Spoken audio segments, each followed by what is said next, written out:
Olá pessoal, muito boa noite para vocês. Como é que vocês estão aí? Tudo bem? Passaram bem aí o Natal?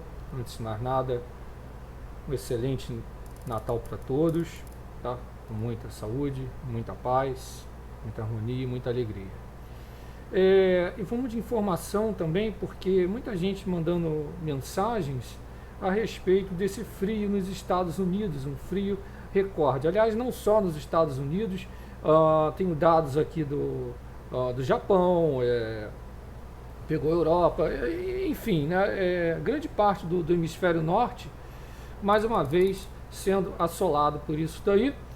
Ah, Grande parte da mídia colocando que isso não invalida certas hipóteses, não é teoria, tá, de aquecimento global, tá? Já começo aqui a seguir o profissionalismo, a verdadeira ciência. Não se utiliza esse termo mudanças climáticas, tá? Porque o que mais faz esse planeta aqui de bilhões de anos é mudar, principalmente ter as mudanças. E da mesma forma, antes de iniciar aqui com os dados, alguns colocaram aí que isso não invalida a teoria, né, que na realidade é a hipótese do aquecimento global, não é mudanças climáticas. Tá, mas da mesma forma também vocês colocarem a notícia de ondas de calor, né, dados de certas estações meteorológicas de aeroportos com mais de 40 graus Celsius no estrangeiro, tá? Isso também não valida, tá? Mudanças climáticas ou aquecimento global, tá? Esses fatos quando ocorre aí de maneira pontual, tá? Só para início de conversa. E me assusta muito que alguns dados eu tenho que colocar essa introdução para você entender. E esse vídeo está sendo transmitido simultaneamente tanto no Alerta do Tempo como no Ciência e Meio Ambiente. Eu tenho que colocar aqui algumas coisas que não foram divulgadas, tá? Alguns portais que abordam essa parte meteorológica parecem que se esquecem ou propositalmente, né? Ou não, tá? Porque, vamos lá, eu montei aqui uma apresentação para vocês entenderem justamente o que está acontecendo. Então, em primeiro lugar, né, a extensão de gelo no Ártico, né? Se for seguir, por exemplo, o que o Al Gore e tantos outros, né, até institutos de meteorologia, inclusive aqui do país, colocaram, né, que o verão ártico no Ártico não ia ter mais gelo, né, a linha em vermelho aqui é 2022. Notem que se a gente pegar todo aqui, né, o ciclo sazonal das extensões, não entendi por que aqui não cobriu aqui os meses, tá? Mas justamente aqui quando tem o pico de baixa, é óbvio que é o mês de verão, tá? E lá começa o inverno, né? Quando é o contrário, hemisfério norte, hemisfério sul. Então, hemisfério norte agora inverno, hemisfério sul aqui, Brasilzão, para vocês terem a ideia aí, verão. Então, vocês podem notar aqui, né, que esse discurso, essa afirmação que eles colocam e ficam para vocês aí, tá? Decidirem, mas a linha em vermelho é a extensão de gelo no Ártico, tá? Aqui em milhões de quilômetros quadrados, tá? Seguindo aqui, né? Começando outono, inverno aqui no finalzão, tá? Inclusive com extensões maiores do que 2020 aqui, se a gente pegar, né? Onde eu estou com o cursor do mouse, 2016, que inclusive foi aqui o super do super El Ninho, tá? Aquecimento da região 3.4 lá do Pacífico, enfim. E aqui o outro ano, 2019, tá? Sendo maior. Agora, e aqui, né, uma coisa, né? Extensão de gelo no Ártico, aqui a área, né? A área gelo do Ártico ali, também em milhões de quilômetros quadrados, superando em muito outros anos, tá? Aqui ali em vermelho novamente 2022, aqui saiu os meses, tá? Aqui tá direitinho, tá? De janeiro a dezembro. Por que eu estou demonstrando isso? Porque eles estão falando, né, o aquecimento do Ártico que expulsou um superaquecimento, né? Um derretimento do Ártico que está causando essa expulsão essas bombas de massa de ar gelado atingindo o hemisfério norte aí, tá? Quase em sua totalidade. Mas enfim, tá? Vocês vão ver o que está ocasionando isso, tá? Mas vamos lá, então a extensão aqui, vocês podem ver, não há qualquer sinal, né? Está tudo sem gelo. Não. Quando a gente pega também o balanço de massa de gelo da Groenlândia, ali no Ártico, olha só, aqui está o balanço de gelo, tá? Pegando de setembro a dezembro. Então é um balanço positivo. Notem que quando a gente pega aqui, tá? Isso aqui é do Polar Portal, é um site que tem uma alta confiança, né? Os dados oficiais 2022-2023, demonstrando também um ganho de massa de gelo na Groenlândia aqui no inverno. Então o verão, aqui quando chega no verão, notem, né? Junho, julho, né? Inverno aqui no Brasil, verão no hemisfério norte, é sempre ao contrário. Mas vamos lá aqui, vamos seguindo. Então o que aconteceu? Começando, né, por esse ciclone bomba que muitos falaram, com fortes nevascas, temperaturas polares que atingiram os Estados Unidos nesse período de Natal, né, essa bomba meteorológica, realmente um sistema de baixa pressão atmosférica, semelhante ao que acontece aqui no país, inclusive no verão. Né? No verão a gente teve agora muita chuva devido ao sistema de baixa pressão combinado a outros fatores, mas no inverno também acontece. O que aconteceu aí? Essa ciclogênese explosiva que ocorre quando a pressão cai ao menos 24 hectopascais em 24 horas em latitudes médias. Então, nos Estados Unidos, essa pressão atmosférica no centro da baixa pressão ali nos Grandes Lagos, que eu até divulguei isso, caiu para 40 hectopascais em 24 horas. Então, isso causou extremas tempestades, né, um tempo muito severo, ventanias, nevascas, né, potencializando tudo isso. Né? Aí muitos colocaram, é raro, não sei o que, é raro. Mas quando coloca o termo raro, né, pesquisa no dicionário, inclusive o pessoal aí da meteorologia, né, o que é raro? Raro é que acontece com uma raridade, não é muito frequente, mas ele ocorre. Ele já ocorreu. Vocês sabem disso. Então o fato de o ciclone bomba se formar sobre o continente e não sobre o mar, como vamos dizer assim, é o grande normal, né, é um fato notável. Sendo que na meteorologia, na climatologia, a gente tem um negócio muito bacana, né? E olha que essa parte climatológica era uma disciplina eletiva na Universidade de Gama Filho, no curso de Ciências Biológicas, né? Até a biogeografia também colocava isso. Né? Isso me assusta muito porque o pessoal que tem a formação não vem a público explicar isso. Sinceramente, não sei porquê. Né? Talvez para seguir um discurso. Tá? Agora, a gente aprende muito esse princípio da anormalidade dentro da normalidade. O que é isso? Né? Você tem uma coisa que é raro, aí você trata isso como um princípio da normalidade dentro do normal. Professor, isso é uma loucura? Não, isso existe. Inclusive, isso entra dentro do princípio da similaridade na climatologia. Agora, o que levou esse ar gelado para ali? O chamado colapso no vórtice polar. O vórtice polar ele não atingiu, ele atingiu o continente. Não, o que atinge o continente ali é outra coisa. Tá? Que mais no slide à frente eu vou demonstrar o que é. Então, normalmente, tá? Fica perto do Polo Norte. Tá?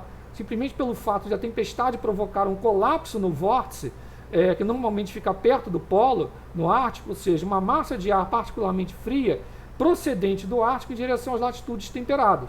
Então, arrastada pela ondulação da corrente de jato, que é a corrente de grande altitude, e favorecida pelas condições anticiclônicas, inclusive do Pacífico.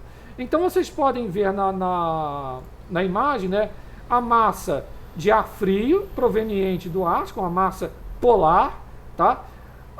Encontrou justamente o ar quente e aí se encontra, né, o ar quente sobe, esfria e condensa, e aqui eu ia falar precipitação, a pressão atmosférica baixa muito rápido, tá, que foi o ocorrido, tá, no centro de baixa pressão, empurra o vento que cerca a tempestade. Então essa baixa pressão ela pode provocar quedas de temperatura em dezenas de graus, fortes chuvas, incluindo as nevascas, aliás, nevascas severas, tá?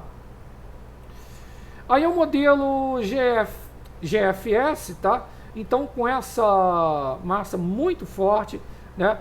Inclusive o fim de semana o ciclone bomba deve se mover dos Grandes Lagos em direção a Quebec, no Canadá, então que corre o risco de ser duramente atingido, tá, por ventos particularmente violentos e fortes nevascas, para vocês entenderem aí, e em menor grau em direção ao nordeste dos Estados Unidos.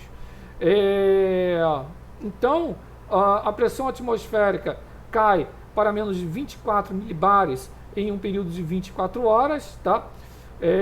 Ou chamado HPA, né, o hectopascal.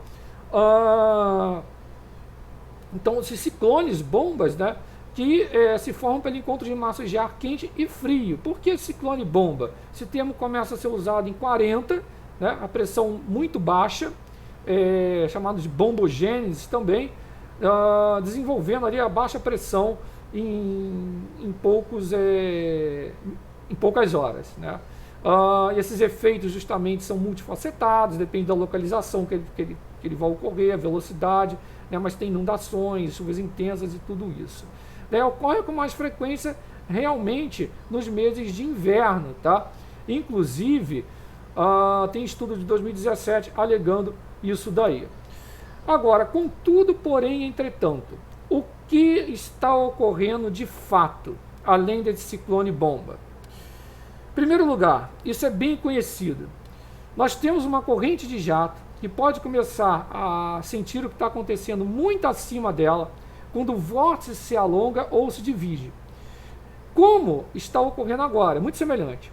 Por desenvolver grandes ondulações, com o fluxo do jato em alguns lugares mergulhando muito mais ao sul do que o normal, trazendo consigo as condições do Ártico. Para piorar, eu não vi, sinceramente, eu não vi, tá, nenhum portal de meteorologia aqui do país, tá, eu estou assistindo pouco a televisão, mas também não vi, divulgarem, tá, a respeito do Laninha, inclusive um Laninha plurianual, não é? Plurianual, 1, 2, 3 anos Laninha, plurianual. Então, é claro que tem outros fatores interativos que complicam essas coisas, né? O Laninha é um deles. O Laninha vai influenciar essa corrente de jato. O Laninha causa esses invernos severos. Eu não vi certos institutos, que eu não vou citar o nome aqui, tá, de meteorologia, sites de meteorologia, citar isso daí. Foram logo na onda de mudanças climáticas e aquecimento global. Tá? E antes que venham chamar de negacionista do clima, não sei o quê. Não, trabalho com dados. Trabalho com dados do mundo real. Tá? Trabalho com a paleoclimatologia, com a climatologia séria. Então o biólogo aprende isso. Tá? Escolas de biologia no mundo todo, né, escolas boas, ensinam isso. Tá? Dentro da biogeografia, dentro de disciplinas eletivas da climatologia, né, parte de ecologia também, né, explica isso. Agora, tem influência na corrente de jato. Então prevê-se que a corrente de jato faça um grande mergulho. Então, na realidade, professor, estou querendo dizer que a corrente de jato que vai mergulhar ali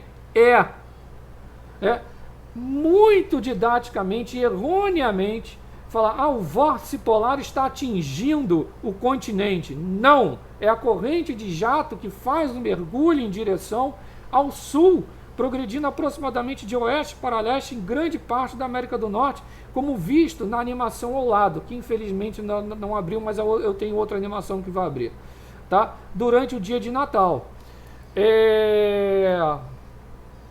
Há também uma enorme piscina de água muito quente, então uma localização de água muito quente no norte do Pacífico, né, uma imensa mancha vermelha, que também potencializa isso daí. Então, nós temos um vórtice polar distorcido. O que é um vórtice polar distorcido? Eu vou abrir a imagem aqui para vocês entenderem, tá? Que acho que foi em 2019 nós tivemos esse vórtice polar distorcido, tá? Eu vou tirar aqui, deixa eu abrir aqui, vamos lá. Olha só, 2018, 2019, dão uma olhada, estão dando uma olhada nisso aí, tá? A imagem vai repetir para vocês ficarem bem evidenciados isso daí. Então, a faixa circular de ventos fortes pode ser desregulada por sistemas meteorológicos que se movem para baixo na atmosfera, fazendo com que ela fique distorcida.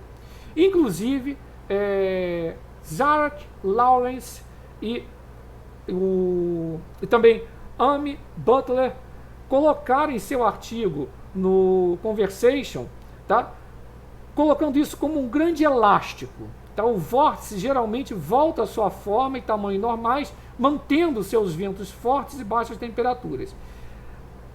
Mas, contudo, porém, entretanto, às vezes nós temos um golpe no vórtice que pode ser tão significativo que ele se alonga muito ou ele se parte em 2 ou mais pedaços. Aí, minha gente, é justamente semelhante ao que ocorre. Então ele se estica e pode até quebrar em redemoinhos separados. Quando isso acontece, a gente sabe que a gente vai ter um clima, né? Eu coloquei assim, um tempo praticamente amalucado em alguns locais do hemisfério norte. E este é um desses momentos. Tá? Inclusive, né, tem um site que colocou, né, e assim, ficou numa alegria só, você sente isso, a gente que é da área acadêmica, que é professor, né? Não invalida não sei o que, né, a friagem, porque na próxima semana, nos próximos dias, o inverno já vai ser quente. Pelo amor de Deus, quer dizer, ao mesmo tempo que vocês dizem que essa onda de frio não invalida, né, o aquecimento global que vocês defendem, vocês puxam uma sardinha do tamanho de um peixão, né, colocando, né, o calor como se o calor nos próximos dias, em pleno verão, em pleno inverno, validasse, né, mas o outro não valida. Então isso é feio, não se trabalha assim na climatologia. A gente trabalha pelo princípio da similaridade. E vocês vão entender o que eu estou falando. Tá? Mas continuando aqui, né? Agora sim, continuando aqui, às vezes ele pode se esticar até quebrar em redemoinhos separados, tá? Como vocês estão vendo aqui, que foi o que ocorreu semelhantemente alguns anos atrás, tá? Vou voltar aqui a imagem. Então, os cientistas atmosféricos utilizam esse termo vórtice polar como sendo uma coisa didática, etc. Mas o vórtice polar não é ele que vai colocar neve no quintal de alguém que está morando lá, etc. Mas as mudanças no vórtice que podem carregar esses dados, né, vão mudando isso para esse clima invernal. Então o vórtice polar costuma ser responsabilizado nas notícias do clima, etc. Agora, esse vórtice não vai chegar na sua cidade, ou por exemplo, se eu estivesse lá, chegou na minha região. Não, nunca vai acontecer isso. O que acontece, dependendo, né, é que o frio do Ártico surgindo para o sul, ele vai mergulhando na corrente de jato, como se fosse uma abertura de uma porta. Então, a uma altitude de cerca de 8 milhas de altura, né, esse recurso flui muito mais baixo na atmosfera do que o vórtice polar, tá? E normalmente também mais ao sul. Então, simplesmente falar o vórtice polar chegou ali, não, tá? Isso não ocorre, tá? O vórtice polar é uma forte faixa de ventos de inverno, soprando de 10 a 30 milhas na estratosfera, centrada no Polo Norte. Então, simplesmente não existe aqui na superfície onde a gente experimenta esse clima, aliás, onde estão experimentando esse clima invernal. E embora o vórtice polar e a corrente de jato polar influenciem um ao outro, são duas coisas distintas. Quando o vórtice polar na estratosfera é especialmente forte e estável, tá? No globo aqui à sua esquerda, ele estimula a corrente de jato polar na troposfera a se deslocar para o norte. Isso engarrafa o ar frio no Ártico, fica preso. Mas quando o vórtice enfraquece, muda ou se divide, que é o à direita aqui, tá? A corrente de jato pode, por sua vez, tornar-se muito ondulada, permitindo, inclusive, que o ar quente inunde o Ártico. Olha só, estou falando o ar quente inunde o Ártico. Ah, vai derreter o Ártico todo. Não, não é isso. Vocês passam essa mensagem, né? Mas não é isso. Tá? Inclusive, temperaturas negativas. Inverno lá no hemisfério norte. Tá? E o ar polar afunde nas latitudes médias. Os créditos aí da NOAA. Agora, a bomba disso tudo é que esse fato semelhante já ocorreu e os cientistas e a mídia trataram isso no passado de forma antagônica. Na imagem que vocês estão vendo, são águas congeladas no estado de Nebraska, à esquerda, e as cataratas do Niágara, parcialmente congeladas à direita, em abril de 2014, quando as temperaturas atingiram cerca de 50 graus abaixo de zero. De forma antagônica e muito esquisito, a revista Time Magazine, em 1974, isso está disponível no portal Notícias Agrícolas, colocou que o Global Cooling, que a causa era o Circumpolar Vortex, ou seja, que o resfriamento global que ocorreu na década de 70 era a causa do vórtice polar. Na época, por que colocaram isso? Porque era a onda da época. A gente sai do período de resfriamento que durou 25, 30 anos, inclusive a Oscilação Decadal do Pacífico com grande participação nisso, tá? Que é um evento que dura de 25 a 30 anos resfriando, aquecendo o Pacífico, e o Pacífico ele modula em grande parte o clima da Terra, né? Ele ocupa 35% sozinho a superfície terrestre, para vocês terem a noção. Aí, em 2014, a modinha é o aquecimento global, tá? Lamentavelmente chamado de mudanças climáticas. Aí a Time Magazine coloca a mesma revista, o mesmo, ia falar o mesmo redator, o redator ali coloca que a causa do vórtice polar é o global warming, é o aquecimento global. Lamentavelmente, isso não tem nenhuma base científica, inclusive endossado pela climatóloga a Judith Curry, o climatologista o Cliff Mass, tá? Dentre tantos outros, tá? Tantos outros, eu posso citar aqui o Dr. Ryan Maui, o Dr. Will Harper, premiado, inclusive o Harper, professor premiado da Universidade de Harvard, que declarou que os vórtices polares têm estado por aí desde sempre. Não tem nada a ver com o aumento de CO2 na atmosfera. O meteorologista, o Dr. Maui, também repeliu essa suposição absurda, não hoje, mas quando vocês colocaram isso daí, né, a doutora também Judith Curry, pedindo prudência da mídia, o Cliff Mass também, né, porque é totalmente antagônico. É tão antagônico que quando você pega isso, né, um dos principais redatores, que era o Brian Walsh, né, chegou a profetizar que não só este, mas outros auges de frio acontecerão por culpa do aquecimento. Quer dizer, esse pessoal que trabalha na própria Time, né, nomeada revista mundial, não se dá o trabalho nem de chegar e rever o que foi postado nos seus próprios arquivos. Tá? Então, gente, justamente essa a mensagem, tá, do que ocorreu. Eu acho que mais claro que isso, né, só tomando um copo d'água geladinho. Só para informação aqui, deixa eu voltar aqui. Ó. Só para informação, tem crônicas, tá? O que são crônicas, né? O pessoal que e viveu há tempos atrás, né, eles gostam tanto de falar, nunca se viu um frio tão grande, né, em tanto tempo.